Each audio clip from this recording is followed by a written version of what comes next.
Hi guys, it's ASBYT and this is the one that some of you have been waiting for ages, because we have right here, finally, what looks like a decent upgrade to the Fire TV series. It's the Fire TV Stick 4K. We're going to do a quick unboxing and we're going to talk about what is new and whether potentially you might want to go out and buy it. So without further ado, let's get straight to it.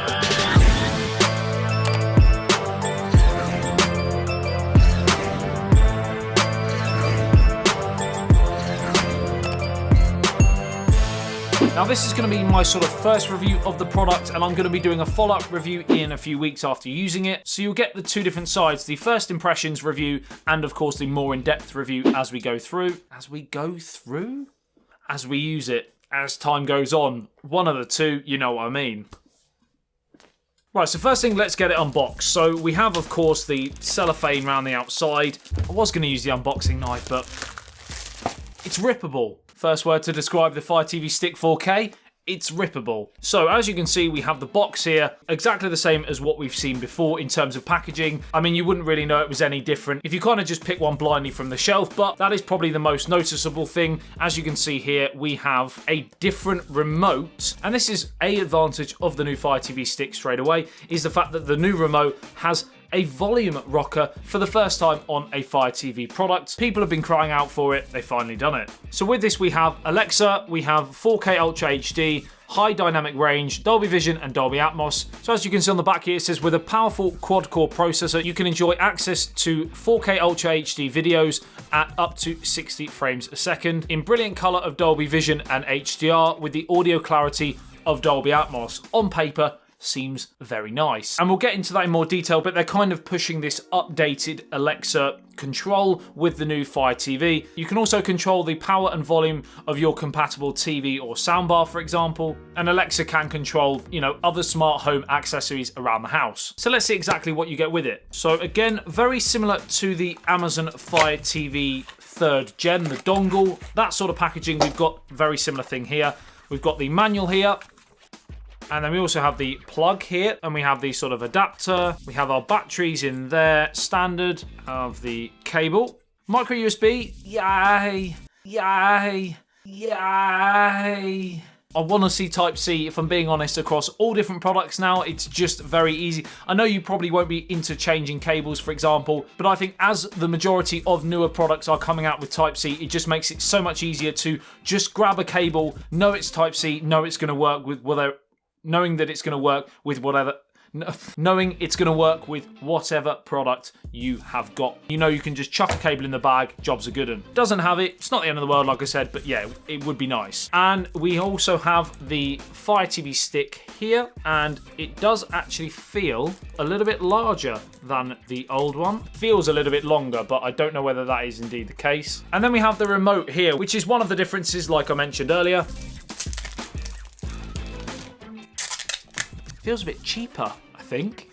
Not too sure. This is Bluetooth and IR, which means you can actually control the TV volume, as we've seen from the volume rockers. Straight from this, you don't have to use your TV remote as well, so that is a good thing. Let's talk about the price. This actually retails for $49.99, both in US dollars and in UK pounds. Now, obviously, Black Friday is just around the corner. They usually run a sale on the Fire TV products during this time. Definitely keep your eye on it, and I will leave the links to it in the video description below, and they will obviously change depending on whether there is a deal in progress. Now, of course, this video is about streaming. I know a lot of you guys who are into streaming are also interested in VPNs, and of course there will be some amazing deals on VPNs, but I'll leave about 3 VPNs that I personally think are great in terms of ones that I use. So the new Fire TV Stick is based on MediaTek's MT8695 platform, which is specifically designed for media streaming dongles with a variety of smart capabilities. The chip is made using a 12nm process. GPU is the PowerVR GE8300, which is different from the Mali 450 MP3 that we saw on the older generation. And it's running at 1.7 gigahertz, which is up from the 1.5 we saw on the previous model, and also the one that's on the Amazon Fire TV Cube, which is over £100. So for me personally, and I said this at the time about the Amazon Fire TV Cube, I know there's a little bit more in terms of its sort of smart home functions, but in terms of streaming, the new Fire TV Stick is actually running with better internals. Now, one of the downsides of the Fire TV Stick, and this will probably become more apparent potentially as and when I test it, because right now it seems absolutely rapid, very, very quick, no problem sort of jumping in between different apps, and you don't need as much RAM in a streaming device as you would in, say, a smartphone or a laptop or a computer, but nevertheless it is only running with 1.5 gigabytes of RAM. I personally would like to see a little bit more, but I don't feel it's essential, especially when you take into consideration the upgraded CPU. Internal storage, 8 gigabytes and still no expandable storage, no micro SD card slot, for example, on the stick. Is it going to be good for gaming, for example, or downloading loads of different apps? Probably not with that storage, but most people wouldn't use a Fire TV stick for that. Right, so as well as supporting Ultra HD streams, it's also apparently 80% more powerful than the previous generation. It supports HDR, HDR10+, and Dolby Vision, as well as Dolby Atmos. It also has new antenna technology, which makes it more stable in terms of its connections. Again, it needs to do this to allow for this higher resolution of streaming the 4K footage. You can also connect it up to, if you have other Amazon products like the Amazon Echo, for example, you can sync them up and control other areas of your smart home environment as well. One of the downsides is there is still no official YouTube app available. Yes, there are ways around it, and yes, you can use their Silk browser, for example, and kind of use it in desktop form. Is it the best implementation of YouTube? Probably not. Is it definitely still usable? Yes. Let's test that relationship with YouTube. See what happens when I say it. YouTube. YouTube is now available on this Fire TV Stick 4K. You're lying a little bit though, aren't you, really? Because you then have to go through the Silk browser or the Firefox browser like we mentioned, but like I said, it still works pretty much the same. So let's just open up YouTube and play one of my videos, which I do film in 4K. Obviously this is just a 1080p monitor, but you'll get an idea of how well it can handle 4K source footage. Right, so let's just play this one and see how it gets on. And as you can see, we're having no problems playing this whatsoever. Same as before, you can go through and actually select different apps that you want to start, and obviously you can download other apps, not only on the Amazon App Store, but also third-party ones. If you download the Downloader app, for example, you can get those apps and APKs that way, or ES File Explorer, it works the same. ITV Hub. So it's obviously come through, and then I'll be able to download it here. So let's try it again. ITV Hub.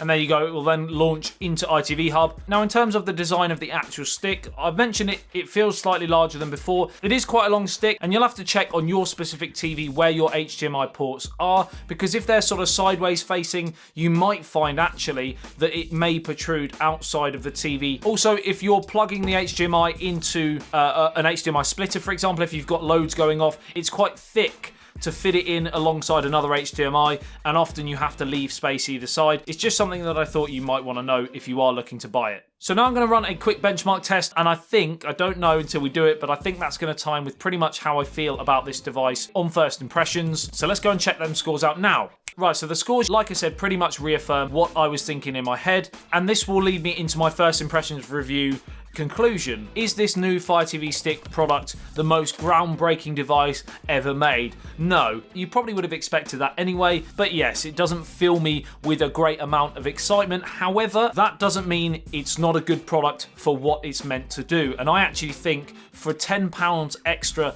than the older generation, with the brand new remote, with the Bluetooth and IR blaster and the volume rocker, the updated CPU, and obviously the fact that you can now stream in 4K on a Fire TV Stick, which you've never been able to do before. I think all in all, for £50, as long as you can get around downloading apps, for example, from third-party sources like the Downloader app or ES File Explorer, then the Fire TV Stick is still one of the best products you can buy. Amazing? No. Very good for the price?